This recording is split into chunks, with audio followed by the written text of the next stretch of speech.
নমস্কাৰ এই মুহূৰ্তত আহি পৰিছে আজিৰ কেইবাটাও গুৰুত্বপূৰ্ণ খবৰ আজি 4 নৱেম্বৰ অসমৰ লগতে ভাৰতৰ বিভিন্ন প্ৰান্তৰ পৰা আহিছে কেইবাটাও গুৰুত্বপূৰ্ণ খবৰ অতি সোনকালে খলনি হ'ব পাৰে অসমৰ মুখ্যমন্ত্ৰী হিমন্তক আতৰাই সৰ্বানন্দ সোণোৱাল মুখ্যমন্ত্ৰী পতাৰ কুচকাজ বিজেপিৰ আজিৰে ঘটিব পাৰে অসমৰ ৰাজনীতিত বৃহৎ পট পৰিৱৰ্তন অতি শীঘ্ৰে মুখ্যমন্ত্ৰী চকীৰ পৰা আতৰোৱা হ'ব পাৰে মুখ্যমন্ত্ৰী ডক্টৰ হিমন্ত বিশ্ব শৰ্মাক ইতিমধ্যে দিল্লীত বিজেপিৰ কেন্দ্ৰীয় নেতৃত্বই ইয়াৰ কুচকাজো আৰম্ভ কৰা বুলি জানিব পৰা গৈছে জুবিন গাৰ্গৰ ৰহস্যজনক মৃত্যুৰ ন্যায়ৰ দাবীয়ে টোপনি হৰণ কৰা মুখ্যমন্ত্ৰী শৰ্মাই এক সংকেত লাভ কৰি সঘনাই দিল্লীলৈ দৌৰা-দৌৰি কৰিবলৈ ধৰিছে প্ৰধানমন্ত্ৰী নৰেন্দ্ৰ মোদীৰ সাক্ষাৎ বিচাৰি দিল্লীলৈ দৌৰা-দৌৰি কৰিবলৈ ধৰিছে মুখ্যমন্ত্ৰী হিমন্ত বিশ্ব শৰ্মাই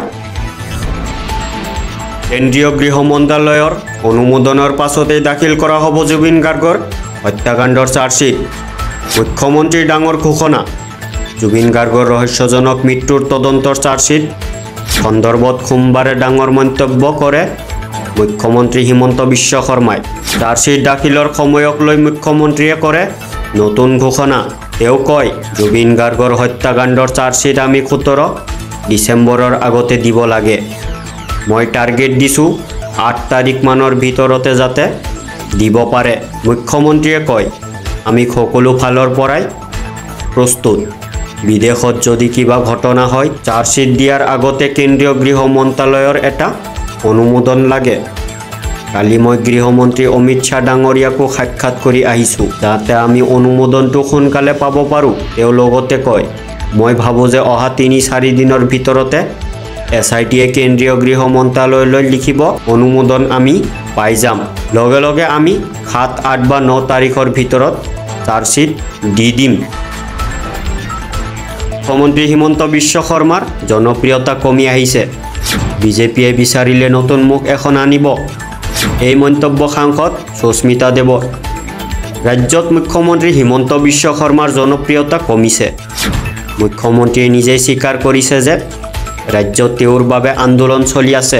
গতিকে বিজেপিয়ে ইচ্ছা কৰিলে নতুন মুখ এখন আনিব পাৰে বিজেপিয়ে যিকোনো মুহূৰ্ততে নতুন মুখ মুখ্যমন্ত্ৰীৰ নাম ঘোষণা কৰিব পাৰে তৃণমূল কংগ্ৰেছৰ সাংসদ সুস্মিতা দেৱে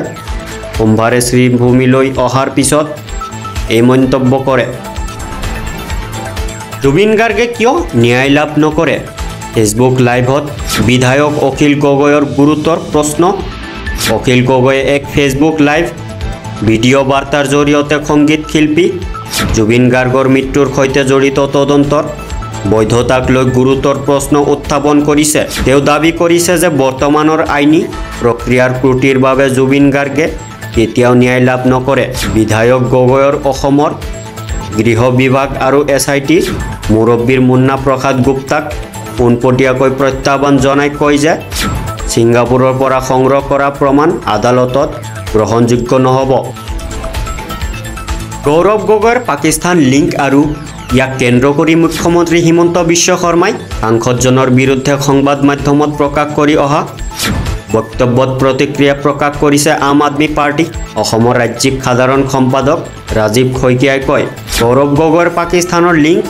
সম্পৰ্কত SIT গঠন কৰা হ'ল আৰু SITয়ে যোৱা 10 ছেপ্টেম্বৰত এই সম্পৰ্কত মুখ্যমন্ত্ৰীৰ হাতত প্ৰতিবেদনো দাখিল কৰিলে কিন্তু আজি পৰ্যন্ত প্ৰতিবেদন দাখিল নকৰিলে আপৰ ৰাজ্যিক নেতাজনে মুখ্যমন্ত্ৰীলৈ প্ৰশ্ন কৰি কয় সোমবাৰে তেলেংগানাৰ ৰাংগাৰেড্ডি জিলাত এক ভয়ংকৰ পথ দুৰ্ঘটনাত